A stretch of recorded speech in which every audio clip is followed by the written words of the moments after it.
Antara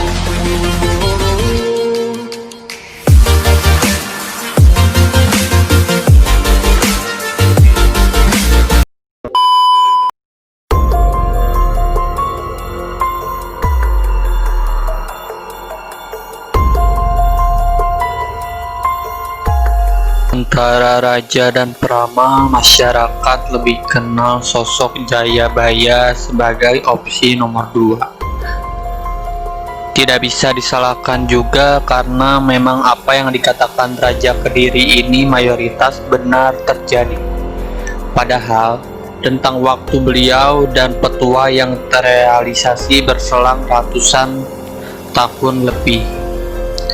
Dan rasanya tak perlu dibeberkan. Semua buktinya ya, akan jadi ulasan yang teramat panjang jika membahas itu.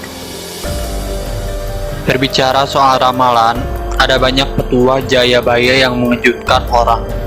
Termasuk salah satunya yang paling ngeri adalah nungkel tanah Jawa Kaping Pindo, yang bisa diartikan sebagai mematahkan Jawa untuk yang kedua kali. Ramalan Jayabaya memang tak pernah sangat jelas. Selalu dikemas dengan syair sehingga tafsirnya bisa berbeda-beda. Tapi yang satu itu menurut banyak orang cukup jelas artinya. Lalu apakah benar Jawa akan terpisah jadi 2 bagian? Lalu apa saja tandanya jika benar demikian? Mari kita cari tahu. Berdasarkan berbagai sumber, dikatakan bahwa Jawa dan Sumatera dulunya adalah satu kepulauan. Selain bukti fisik, hal ini juga bisa dilihat dari cerita-cerita sejarah. Kemudian lantaran masih satu area, maka orang dulu menyebutnya Sunda Besar, atau mungkin ada yang bilang Jawa saja. Lalu apa korelasi hal ini yang dengan ramalan Jayabaya? Seperti yang kamu tahu, Jawa dan Sumatera akhirnya terpisah karena beberapa hal. Termasuk salah satunya adalah meledaknya Gunung Krakatau di tahun 1883. Letusan gunung yang anaknya masih eksis ini memang luar biasa. Salah satunya membuat dunia gelap sementara karena abu vulkanisnya. Karena ledakannya pula, akhirnya daratan yang menghubungkan Jawa dan Sumatera sekarang terpecah. Banyak orang yang kemudian mengaitkan ini sebagai realisasi dari ramalan Jayabaya soal Jawa yang patah. Alhasil tidak sedikit pula yang menyimpulkan jika petua sang raja sudah terjadi sehingga kita bisa tenang. Tapi di ramalan disebutkan kata Kaping Pindo yang artinya 2 kali.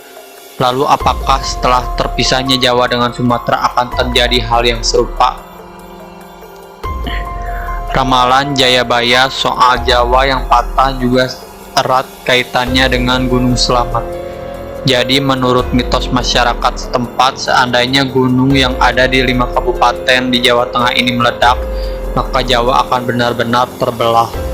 Bahkan menurut sesepuh di sana, kejadian tersebut akan membuat Laut Utara dan Selatan Jawa bertemu. Mitos memang kadang susah dipercaya ya, tapi kita lakukan analisis kecil.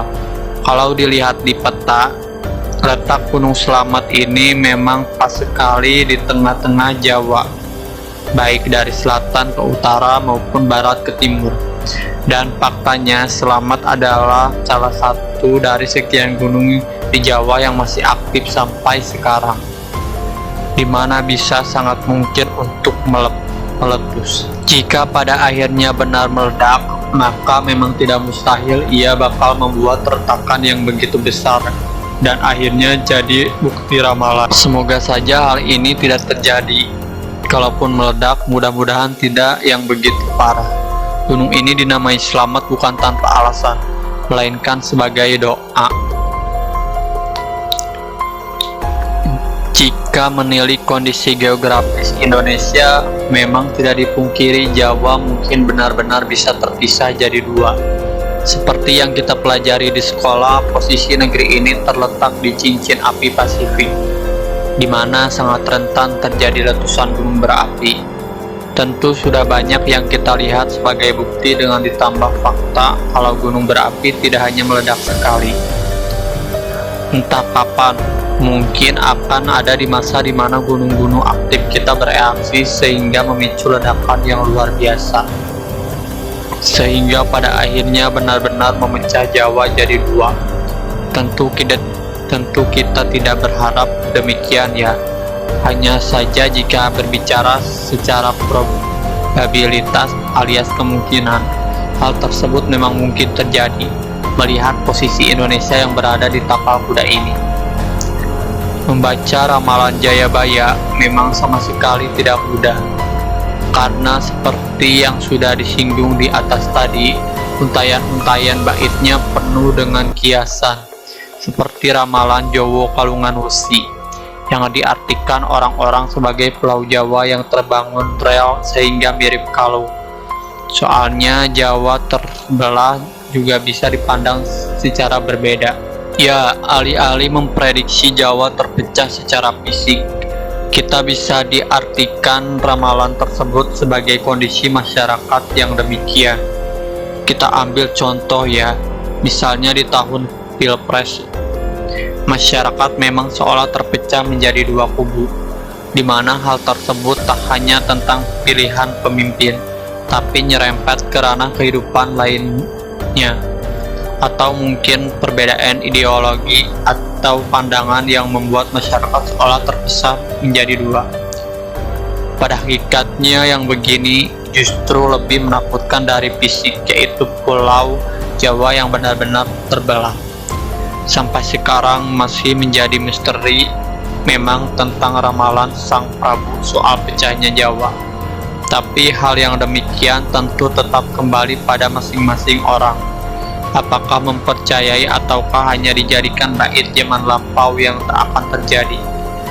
Namun soal persatuan zaman sekarang yang agak miris, adakah yang berpikir jika mungkin itulah yang sebenarnya dimaksudkan Jayabaya dalam ramalannya? Mari berkaca pada diri sendiri.